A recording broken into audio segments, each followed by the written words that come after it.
A picture can make you feel all sorts of feelings. You just can't not love it. It's worth 1,000 words. It can feel like 1,000 different feelings at once. This is a really good place with pretty trees. Like Keeneland in springtime. You ever grab breakfast at the track kitchen? Just so symbolic. It's the story of Michael Huang. People call me Dr. Mike. Okay. A physician, and one particular photo that will make him smile. So much could have gone wrong, but it all went right. But he might also. Yeah, she was right there with me. Wipe away tears. A shot so beautiful, sentimental, in more ways than one. It really means something. I know it was my mom that was pulling the strings to make it happen. That's the photo finish at the 141st running of the Kentucky Derby, 7 years ago in 2015. 1 year to today, May the 2nd, 2015. She died at May the 2nd, 2014. It's a photo that can bring more emotions than just one. One for the history books. The crowd was enormous and so excited because this horse, American Pharoah, was supposed to be the next super horse. It's cliche to say this was more than just a race, but for Michael, that's just the reality of what it was. Have you had a shot as special as that one? None that means as much to me. We think about what our moms have done for us, who they have shaped us to be. Whether he has the stethoscope around his neck or the camera strapped around his shoulder, one thing is for sure, he's thankful. She basically taught me everything about being a good human being. Really, who I am today is mostly because of my mother. And on this Mother's Day weekend, Michael prepares for another Derby day. His photos, sure to bring emotion to someone, just like that day, that was one for his own record books. I was thinking about her the whole day, and you know, it just worked out. It was like, Michael, you're gonna do this, and we did it.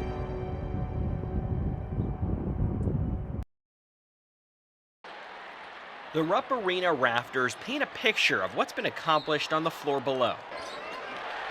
9 years old. My birthday's February 1st, so I was 9 when I first started going. Inside this binder, Michael Raines flips through his testimony to some of the most prized moments in UK basketball history. Okay, you can see all these student tickets. His own memories get a room to themselves in his basement. The moments where Big Blue Nation has cheered or even wiped away tears. It's not that often that you can take a look at your own memorabilia and a picture like that and point yourself out. That's pretty cool. And I found myself when I bought that, and that wasn't intentional. I thought, well, that's a 96 Louisville game. So I went, pulled out my ticket stub, and I realized, yeah, I'm in there. Raines lives in Clinton County now, but some of his fondest memories have been not only at Rupp, but tucked behind these walls as a fan at Kroger Field. Home football game not missed in 21 years. What is the one memory that stands out to you? The LSU game in 2007 when we beat them and upset the #1 team in the country, and they went on to win the national title. It's kind of your first love. It is. It is. That love is plastered on the wall, rooted in the floor, tightly sealed. If someone says to you, you know, you're Michael Raines, who are you? Yeah. What do you say? Obviously, everybody around here thinks Kentucky fan. A fan indeed, with his own collection to back that up. It's my hobby. You know, that's what I do is watch Kentucky athletics and collect this stuff. Raines has been there for losing teams, national championships, parts of the Joe B. Hall era, Tubby Smith, Coach Cal, and coaches in between. His collection? Oh, there's a story behind that. Speaks for itself. And I'd started collecting this and didn't have a whole lot of room for it in their other house. It was smaller and actually took up a bedroom. Of course, we had to ask. How many different items do you have here?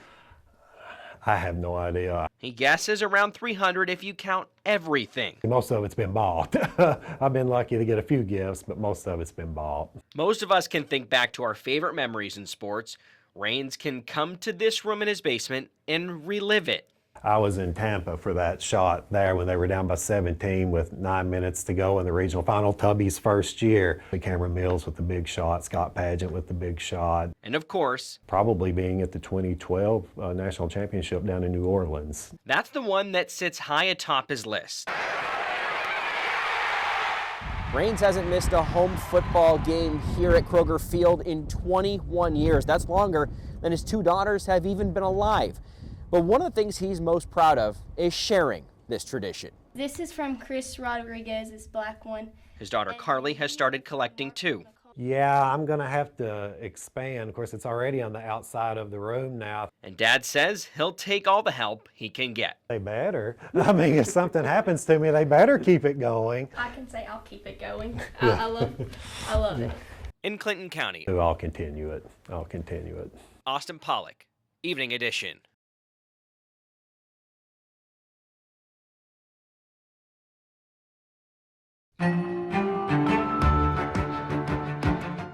I'll see you in a little bit, Paul. This is Tim Helvey's daily routine.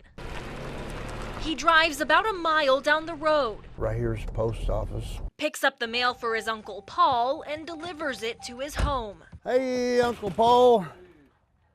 Here's your mail, buddy. Paul can't drive himself to the post office. The Vietnam War vet is considered catastrophically disabled.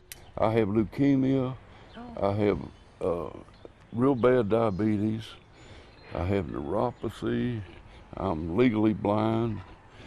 I'm pretty messed up. Tim has made this routine a priority because Uncle Paul gets his medicine through the mail. Medicines that he has to have to live, and if he don't get them, he'll die. So the stakes are high.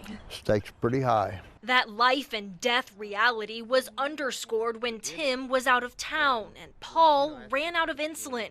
It was waiting at the post office, but Paul couldn't get there. His blood sugar levels got dangerously high. I just felt like I was dying, be honest with you. Scared it could happen again, Tim has put traveling on hold.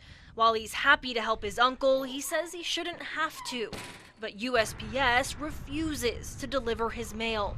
We reached out to the Postal Service. They responded saying there have been repeated issues with dogs in Paul's mobile home park, and there was a serious dog attack on one of our carriers. It happened right here by this telephone pole. Neighbor Jerry Gill says he saw it happen back in June of 2021. So she dropped her mail and threw her hands up. The dog got her on the hand and arm. I mean, he just reared up on his back feet and lunged right at her. The Harrison County Judge Executive says the dog was removed right after it happened. The dog's owner also moved away. After that vicious dog attack, the property manager of this mobile home park said that no one who lives here can have a dog that's over 20 pounds. The owners who did either got rid of their dogs or moved away. Now, 8 months later, there's still no mail being delivered here. We've done nothing wrong with most of the people on this block, and we're being punished for something somebody else done. As a solution to keep carriers safe, USPS says it plans to install a community mailbox unit on the street. USPS apologized for the delay and said they anticipate it'll happen by early April. Do you expect that mailbox to be out there in April? Nope. Tim hopes he's proven wrong. In Harrison County, Kristen Edwards, Evening Edition.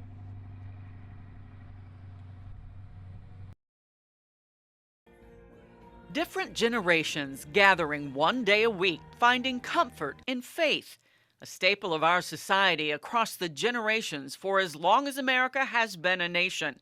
But for how much longer? The newest Gallup poll finds 47% of Americans belong to a church, mosque, or synagogue. Since the first such survey in 1937, church membership has steadily declined, but has never dropped below 50%. Until now. According to Gallup, the numbers are consistent across all ages, all races, all faiths, all steadily shrinking. Whether a symptom or a cause, many faith leaders say the trend is directly tied to the widening divide in our country. When we have seen different issues in our countries arise, such as racial injustice, we have poverty disparities in our country, economic disparities, I would say, in our country. We still have so many challenges that it seems as if the church has not stepped up to the plate. The church has frequently made mistakes in the past about how it goes about helping others and how it includes people in the work that it's trying to do. Sadly, it has excluded some folks from being able to participate in the life of a congregation. We could rely on churches, synagogues, and mosques to give people a moral center, and to the degree that people aren't thinking in terms of morality and spirituality, I think that's not good for human flourishing. These pastors see Kentucky church membership following the national trend, but surprisingly, they see something else. All say financial support at their churches is still strong. But I think those that do go are probably more committed than ever before. So I think churches are deeper, though perhaps not as broad as they used to be. People are as generous or more so than they've ever been, especially in the face of deep need. This congregation did a fund drive to raise $50,000 to help people keep them in their homes. Money is being given, food is being shared, clothes are still being put on people's backs. But at the end of the day, are we doing enough? So where does that leave the faith community? In a panic or simply hoping for the best? But we have to create a culture of multiple voices where everybody in church has a voice, where everybody that's a part of the faith community feel a part of the work of the church. So whatever the culture is doing, we want to reflect the character and the person of Jesus Christ. When the church does become again about the love of Christ, then it begins to grow.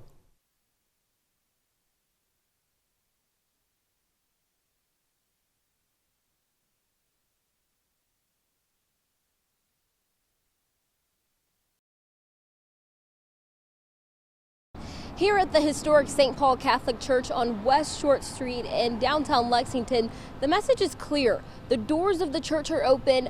They are rainbow colored. Come out and come in. That the doors of God's house, the doors of this particular church, are open to everyone. And this month, the doors are red, yellow, orange, blue, green, and purple. So we thought if we could do an installation that would become a topic of conversation, it wouldn't just be a one-time event. It wouldn't just be a Pride Festival for 2 days or a concert in this church, but it would get out a message that says this is the place to come if you need a church home. St. Paul is known for being a welcoming place for people who identify as LGBT. And Minister J.R. Zergowski, who runs the LGBT ministry Diocese of Lexington, knows firsthand how important that is. The Catholic Church has not had a good record with LGBTQ persons. Zerkowski has lived through those challenges in his own life as a gay man immersed in the faith. I understand what it's like to feel marginalized. I have not always been accepted nor treated well by leadership in the church, nor by parishioners. In May, the Pope and Holy See, which governs the Catholic Church, said Catholic clergy cannot bless gay unions, signaling there's still a complicated relationship with the faith. But parishes like St. Paul's have gone out of their way to push back on that. When I hear their stories and see their pain, there's no other option but to try to do something to pastorally reach out, reconnect, and welcome home. Even through the criticism.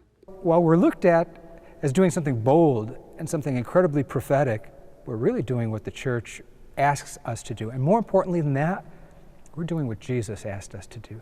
And they don't plan to stop. Their message goes even past Pride Month.